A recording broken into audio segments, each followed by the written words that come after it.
Most people don't struggle because they lack intelligence or effort. They struggle because no one ever explained the rules that quietly govern human behavior. If you've ever felt overlooked, despite doing things right, misunderstood while trying to be reasonable, or drained from playing fair in situations that weren't designed to be fair, this channel is for you. Unspoken Laws doesn't teach manipulation. It reveals the dynamics already shaping outcomes, whether you see them or not. Here, we replace confusion with clarity, not to make you harder, but to help you move through the world without losing yourself. Let's begin. Pause for a moment. What's rarely said is that agreeableness has a cost that isn't immediate. It doesn't announce itself. It doesn't show up as conflict or failure right away. It shows up quietly, over time, in small concessions that feel harmless in isolation. Most people learn early that being cooperative keeps things smooth. It keeps conversations calm. It keeps relationships intact. And for a long time, that seems like maturity. But beneath that smoothness, something else begins to form. A pattern where your flexibility becomes predictable, where your willingness becomes assumed, where your presence is appreciated but not fully accounted for. This isn't about being kind, and it isn't about being weak. Many agreeable people are thoughtful, capable, and perceptive. They notice what others miss.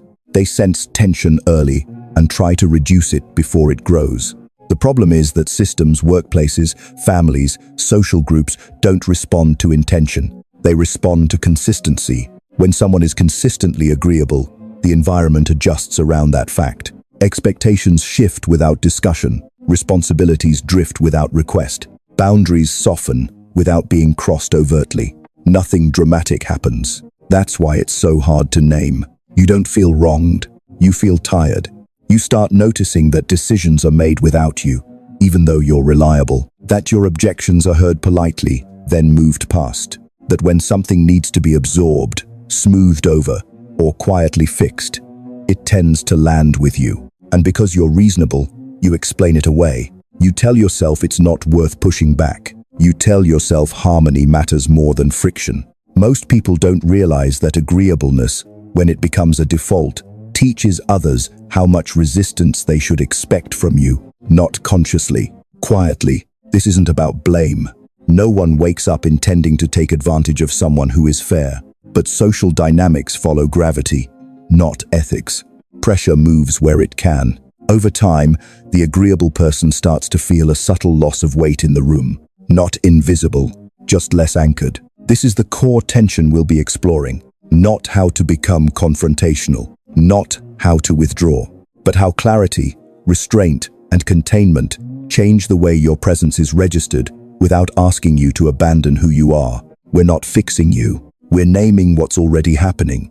And once it's named, it can finally be seen. Once this pattern starts, it tends to reinforce itself quietly. Not because anyone decided it should, but because human systems conserve energy. Most environments, whether professional or personal, lean toward the path of least resistance. They don't reward who cares the most. They rely most on who resists the least. So when you are consistently agreeable, something subtle happens. Your steadiness becomes a stabilizing force for everyone else. And stability, while appreciated, is rarely protected. You become the person others lean on without checking whether you're already carrying weight.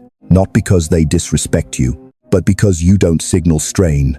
What's rarely said is that restraint, when it isn't paired with visible boundaries, gets mistaken for capacity. People assume you can handle more because you always have. They assume you're fine because you don't disrupt the flow. And each time you stay quiet to keep things smooth, the system learns a little more about what it can place on you. This is how agreeable people slowly become containers for tension that isn't theirs. You might notice this in small moments. A meeting where your input is acknowledged, then set aside. A relationship where your needs are understood, but postponed. A family dynamic where you're relied on to keep things calm, but rarely checked on. Nothing overt, nothing malicious, just a slow drift. The cost here isn't that others are loud. It's that you are predictable. Predictability feels safe, but in social dynamics, safety often translates to background. Quiet authority doesn't come from being difficult. It comes from being legible. And legibility requires something many agreeable people were never encouraged to develop: Containment. Containment isn't confrontation. It's not coldness. It's the ability to hold your agreement back long enough for it to be chosen, not assumed. Most agreeable people lead with openness. They reveal flexibility immediately. They show willingness before they show limits. And the moment that happens, the negotiation is already over. Again, this isn't about strategy. It's about awareness. When your cooperation is unconditional, it stops being valued as a choice.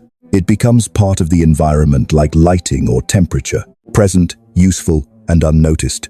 Over time, this creates an internal conflict. You start feeling a quiet resentment that doesn't match your self-image.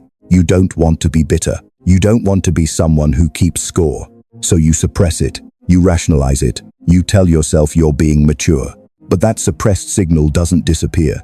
It turns inward. This is where fatigue sets in. Not physical exhaustion, but a dull sense that your presence costs more than it returns. That you are constantly adjusting, but rarely being adjusted for. Most people interpret this as burnout, or stress, or needing a break. But the deeper issue is misalignment. Your external behavior is overly accommodating. Your internal state is increasingly constricted. And the longer that gap exists, the heavier it feels. What we're doing here is slowing this down, not to assign fault, but to notice the mechanics. Because once you see how consistency teaches others how to treat you, you begin to understand why being endlessly agreeable carries a price that's paid quietly, over time. And why clarity, not force, is what restores balance. There's a moment most agreeable people recognize, even if they've never named it. It's the moment you realize that being understood isn't the same as being considered. People around you often know how you feel. They can articulate your position accurately. They might even agree with it in principle. And yet, nothing changes. This is where the cost becomes psychological rather than situational. You begin to sense that clarity alone doesn't carry weight. That expressing yourself calmly and reasonably doesn't necessarily alter outcomes. Not because your perspective lacks merit, but because it arrives without friction. Human systems don't recalibrate based on awareness alone. They recalibrate based on pressure. And pressure doesn't have to be loud, but it does have to exist. When you consistently soften your edges to avoid discomfort, yours or others, you remove the very signal that something matters.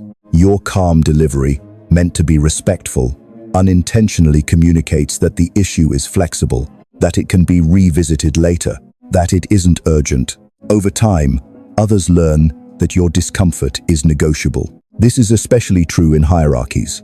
At work, the agreeable person is often seen as easy to work with, a compliment that quietly contains a warning. It means you won't disrupt momentum. You won't force a pause. You won't require the system to slow down and reevaluate itself. So the system doesn't. In personal relationships, the pattern is even subtler. You become emotionally fluent. You read moods. You adapt tone. You smooth misunderstandings before they escalate. And while this keeps relationships intact, it also places you in a familiar role. The one who adjusts, rarely the one who is adjusted for. What's rarely acknowledged is that relationships, like systems, respond to equilibrium. When one person consistently absorbs imbalance, the relationship stabilizes but unevenly. The agreeable person carries the tension so others don't have to feel it. At first, this feels like generosity. Later, it feels like invisibility.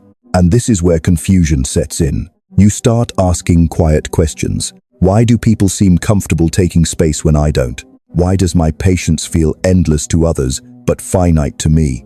Why does asserting something small suddenly feel like I'm changing? The answer isn't that you've become unreasonable. It's that you've disrupted a pattern others had grown accustomed to. Consistency trains expectation. When you are consistently agreeable, people don't experience your cooperation as a gift. They experience it as part of the structure. So when you hesitate, when you pause, when you don't immediately smooth things over, it feels disruptive, not because it's wrong, but because it's new. This is why many agreeable people retreat back into old behavior after brief attempts at change. The resistance feels disproportionate. The discomfort feels louder than expected. And without understanding the underlying dynamic, it's easy to conclude that asserting yourself creates unnecessary problems. In reality, it simply reveals them. What's beginning to emerge here is a crucial distinction. Being agreeable is not the same as being respected, and being calm is not the same as being weighted. Quiet authority doesn't come from explaining yourself better. It comes from allowing your presence to register consequences, not punishments, not ultimatums, but pauses, delays, moments where your agreement is no longer guaranteed. This is not about changing who you are. It's about no longer giving the system false data about your capacity. And once that data changes, everything else begins to shift slowly, but unmistakably. One of the hardest things for consistently agreeable people to accept is that restraint without visibility doesn't read as strength. It reads as absence. You may feel deeply. You may think carefully before you speak. You may hold back not because you have nothing to say, but because you are weighing impact. But internally held weight doesn't influence external dynamics unless it's detectable. Most people assume that if something matters, it will be marked. Not announced loudly, but marked. When it isn't, the system keeps moving. This is why agreeable people often feel a strange dissonance between how much they carry and how little seems to change. They are expending internal effort without creating external friction. And friction, in small, contained amounts, is how boundaries become real. What's rarely explained is that boundaries are not statements. They are patterns. You can articulate your limits clearly and still be crossed if your behavior continues to accommodate the crossing. The system believes behavior over language every time. So when you say yes while feeling no, the system learns that no is flexible. When you say you're fine while tightening internally, the system learns that tension can be externalized onto you without consequence. Over time, this creates a quiet erosion of self-respect. Not because you don't value yourself, but because your actions are repeatedly misaligned with your internal truth. This misalignment doesn't announce itself as self-betrayal. It shows up as hesitation, as second-guessing, as a growing sense that you are out of position in rooms you technically belong in. Many agreeable people respond by trying to be clearer. They refine their explanations. They soften their delivery even more, hoping to be better understood. But understanding was never the missing piece. The missing piece is containment. Containment means allowing your agreement to have edges. It means letting silence do some of the work you've been doing emotionally. It means not rushing to fill gaps, smooth moments, or relieve discomfort that isn't yours. This can feel unnatural at first, even wrong, because agreeable people are often praised early in life for being easy, cooperative, and mature. They are rewarded for making things easier for others. So when they stop doing that automatically, they experience guilt even when nothing inappropriate has happened. That guilt is a learned response. It's the echo of an old role. And roles, once established, resist change. When you begin to contain yourself, to pause instead of smoothing, to wait instead of accommodating, the environment reacts. Not always kindly. You might sense impatience, confusion, subtle pressure to return to how you were. This isn't proof you're doing something wrong. It's evidence that a pattern is being disrupted. Quiet authority doesn't demand. It doesn't explain itself excessively. It allows others to experience the absence of automatic access. That absence is informative. It teaches people that your cooperation is situational, not guaranteed. That your presence has weight. That your yes arrives from choice, not habit. And slowly, without confrontation, the system recalibrates. You haven't become less kind. You've become more legible. And legibility is what allows respect to form where exhaustion once lived. This is not a transformation that happens all at once. It unfolds through restraint, not assertion. Through what you stop doing, not what you start saying. And that distinction matters more than most people realize. As containment begins to form, another layer becomes visible, one that many agreeable people have quietly avoided looking at. The way consistency shapes identity. When you are consistently accommodating, people don't just learn what to expect from you. They begin to organize their own behavior around that expectation. Decisions get made assuming your flexibility. Plans are structured assuming your availability. Emotional labor is distributed assuming your tolerance. And over time, this doesn't just affect how others treat you. It affects how you see yourself. You start to occupy a familiar, internal position. The reasonable one, the stable one, the one who doesn't make things difficult. At first, this feels grounding. Later, it begins to feel confining. Because when an identity is built on consistency rather than choice, it becomes fragile. Any deviation feels like a violation, not just to others, but to yourself. This is why many agreeable people experience anxiety when they consider saying no, even in low-stakes situations. It's not fear of conflict, it's fear of incoherence. If you've always been the one who adapts, what happens when you don't? Who are you then? What's rarely said is that self-respect doesn't come from being seen as good. It comes from being seen as whole. And wholeness includes limits. When your agreeable behavior is uninterrupted, it can slowly narrow your range. You become highly skilled at certain relational moves, smoothing, accommodating, anticipating, while other capacities atrophy. You may notice that you hesitate before expressing preference, that you default to whatever works, even when something matters to you, that you ask questions instead of making statements. These habits don't make you weak, they make you incomplete. And incompleteness, over time, creates a quiet loss of authority, not because you lack competence, but because you rarely occupy space. Authority, in its quiet form, emerges when someone is willing to be fully present without over-explaining or over-adjusting. It's the sense that a person is not just responding, but existing. Agreeable people often exist in response. They track others closely. They calibrate constantly.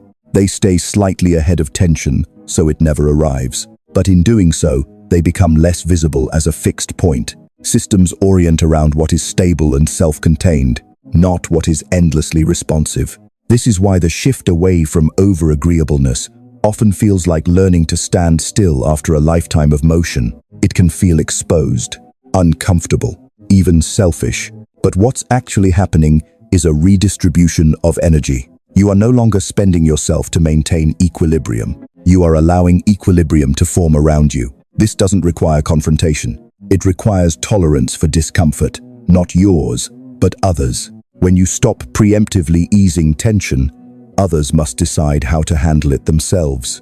Some will step up, some will push, some will test. None of that is your responsibility. Your responsibility is coherence.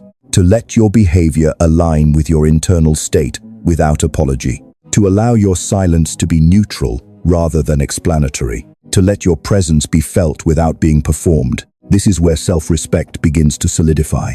Not as an attitude, but as a posture. And once that posture stabilizes, the dynamics around you have no choice but to adjust. Not quickly, not dramatically, but steadily. As this posture settles, something unexpected often surfaces. Not confidence in the way it's usually described, but a quieter sensation, a sense of gravity. You may notice that you speak less, but your words land differently. That you explain yourself less and are asked more. That pauses begin to carry meaning. This can feel disorienting at first, especially if you've spent years equating value with responsiveness. If you're used to contributing through reassurance, availability, or emotional fluency, stillness can feel like withdrawal. But it isn't withdrawal. It's consolidation. When you stop distributing your attention everywhere, it gathers. And gathered attention changes how you are perceived. Most people don't realize how much social influence is shaped by who doesn't rush, who doesn't immediately fill space, who doesn't resolve tension on behalf of others. There is a subtle authority in someone who can remain present without performing. Agreeable people often fear that if they stop managing the emotional temperature of the room, things will fall apart. But in many cases, the opposite happens. Others begin to self-regulate. They check themselves. They clarify their requests. They approach you with more intention, not because you demanded it, but because your availability is no longer assumed. This is the difference between being relied on and being regarded. Reliance often comes with load. Regard comes with restraint. As this shift continues, you may notice moments of internal resistance, an impulse to step back into your old role when things feel tense, a reflex to smooth, soften, or rescue. These impulses aren't flaws. They are habits formed in environments where your agreeableness was rewarded. But habits don't define you. They only describe what once worked. Now, something else is working. You're allowing others to experience the natural consequences of their own dynamics. You're letting conversations breathe. You're letting decisions take shape without over-functioning. And in doing so, You stop being the invisible support beam. This doesn't make you colder. It makes you clearer. Clarity is what allows people to orient to you properly. Without it, they lean without noticing. With it, they approach with care. What's important here is patience. When you change a long-standing pattern, the environment needs time to recalibrate. There may be moments where you feel less connected before you feel more respected. Moments where old relationships feel uncertain. This isn't loss, it's reorganization. Some dynamics were sustained by your constant adjustment. When that adjustment stops, the dynamic reveals its true shape. Some will strengthen, some will loosen, some will fall away. That's not something to rush or force. Your role is simply to remain consistent in this new alignment, to let your actions match your internal boundaries without needing to announce them. Quiet authority grows through repetition, through coherence, through the steady absence of self-erasure. And as this becomes familiar, the cost that once came with being endlessly agreeable begins to lift, not because you hardened, but because you stopped leaking. At this stage, another realization often emerges, one that can feel both relieving and unsettling. Not everyone benefits from you becoming clearer. Some people were comfortable with the old arrangement. They didn't intend harm, but they did grow accustomed to your flexibility, filling the gaps they didn't want to face. When that flexibility becomes conditional, the relationship changes shape. You may notice subtle signals, a slight withdrawal, a hint of irritation where there used to be ease, occasional remarks about you being different or less available or harder to read.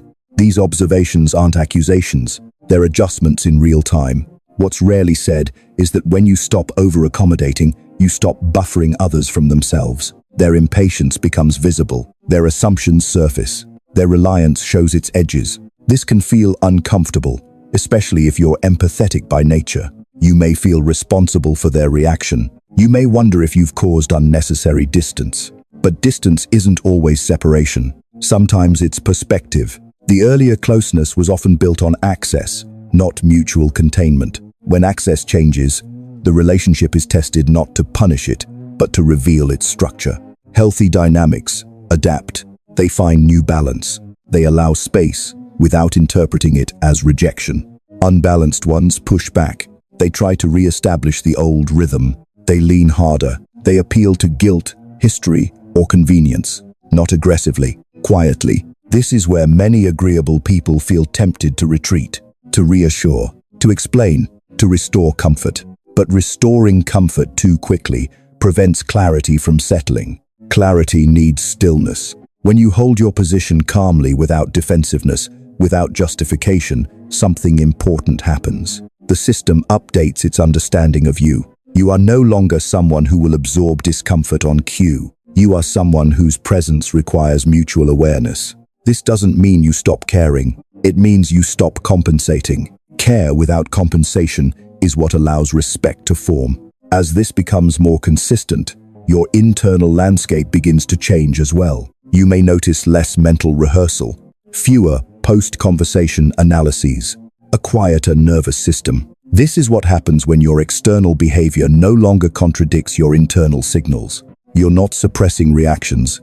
You're allowing them to guide timing and participation. That alignment creates a sense of steadiness that doesn't depend on approval. It's subtle, but it's real, and others feel it. They may not articulate it. They may not even be aware of it consciously, but they respond to it. They slow down. They become more precise. They take your presence into account. This is how quiet authority stabilizes, not through assertion, but through consistency. Not by taking space aggressively, but by occupying it fully. And once that shift completes, the dynamic you once carried alone begins to distribute itself more evenly. Not perfectly, not instantly, but enough that the hidden cost you once paid quietly is no longer yours to carry. With this redistribution comes a subtler challenge, learning to tolerate being less immediately liked without interpreting it as failure. Agreeable people are often highly attuned to atmosphere. They sense shifts quickly. They notice when warmth cools, when ease turns neutral. In the past, those signals triggered correction. You adjusted tone. You offered reassurance. You smoothed the surface until equilibrium returned. Now, you don't. And that can feel strangely disorienting. Not because something is wrong, but because you're no longer intervening at the first sign of discomfort. You're letting neutrality exist. What's rarely acknowledged is that neutrality feels unsafe to people who equate harmony with approval. When the emotional temperature isn't actively managed, the mind fills in the gap. This is where doubt often tries to re-enter. You may wonder if you're becoming distant, if you're being misinterpreted, if the connection is weakening. But connection that requires constant maintenance from one side isn't connection. It's regulation. True mutuality doesn't need to be propped up continuously. It holds its shape under light pressure. By not rushing to repair every moment of uncertainty, you allow relationships to demonstrate their actual strength. Some settle naturally. Some reveal fragility. Neither outcome is a personal indictment. Another shift happens here as well. Your sense of timing changes. You become less reactive. You respond when something reaches clarity, not when it first appears. This often results in fewer words, but more intentional ones. You may notice that when you do speak, you're no longer negotiating your own presence.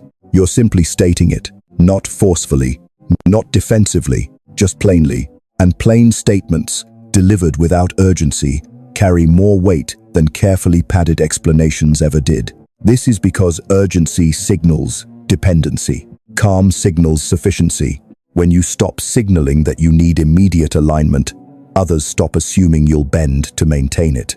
This doesn't mean conflict disappears. It means conflict becomes more honest. Disagreements surface earlier. Assumptions are questioned sooner. Boundaries are tested more transparently. All of this reduces the slow accumulation of unspoken tension that agreeable people are used to carrying. Your nervous system begins to learn something new, that you don't have to resolve everything to remain safe, that relationships can withstand pauses, that clarity doesn't require consensus. This learning takes time. It's not linear. There will be moments when old habits resurface, especially under stress. Moments when you feel the familiar pull to smooth, to soften, to disappear slightly. When that happens, the work isn't to judge yourself. It's to notice, to recognize how quickly your system learned to prioritize harmony over coherence, and to gently return to alignment, not by pushing, but by staying with the silence, staying with the pause, staying with the knowledge that your presence doesn't need constant justification. This is how the internal cost of agreeableness continues to unwind, not through forceful change, but through sustained clarity that no longer asks permission to exist. As this clarity becomes more familiar, you may begin to notice something else shifting how you relate to your own energy. When you were consistently agreeable, much of your attention was oriented outward, monitoring reactions, anticipating needs, staying a step ahead of potential friction. That constant outward focus is subtle, but it's costly.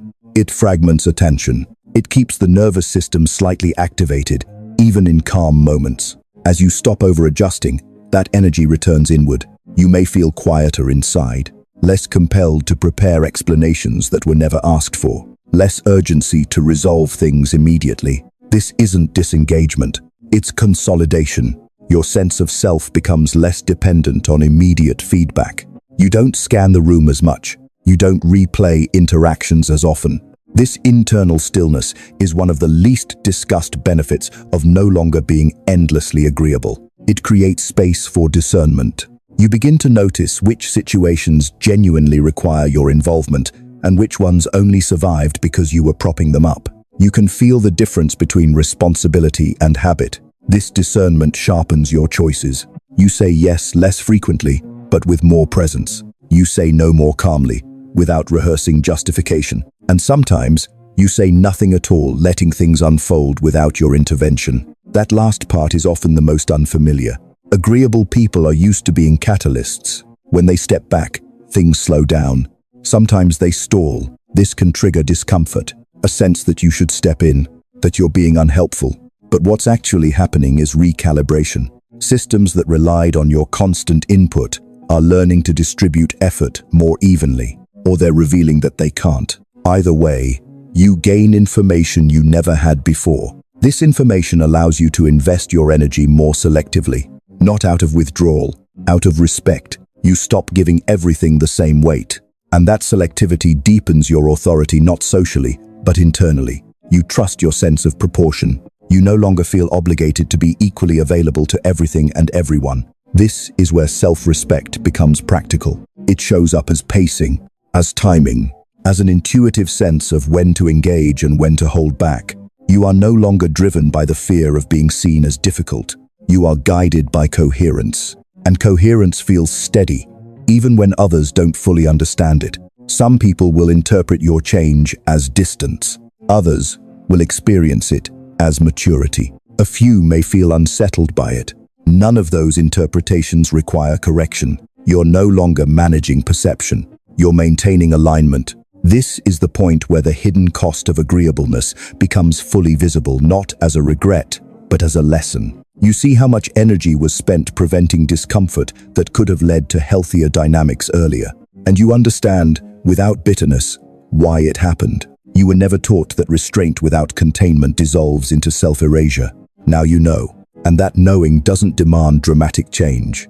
It simply informs how you move forward, with less leakage, with more presence, with a quiet authority that no longer needs to prove itself.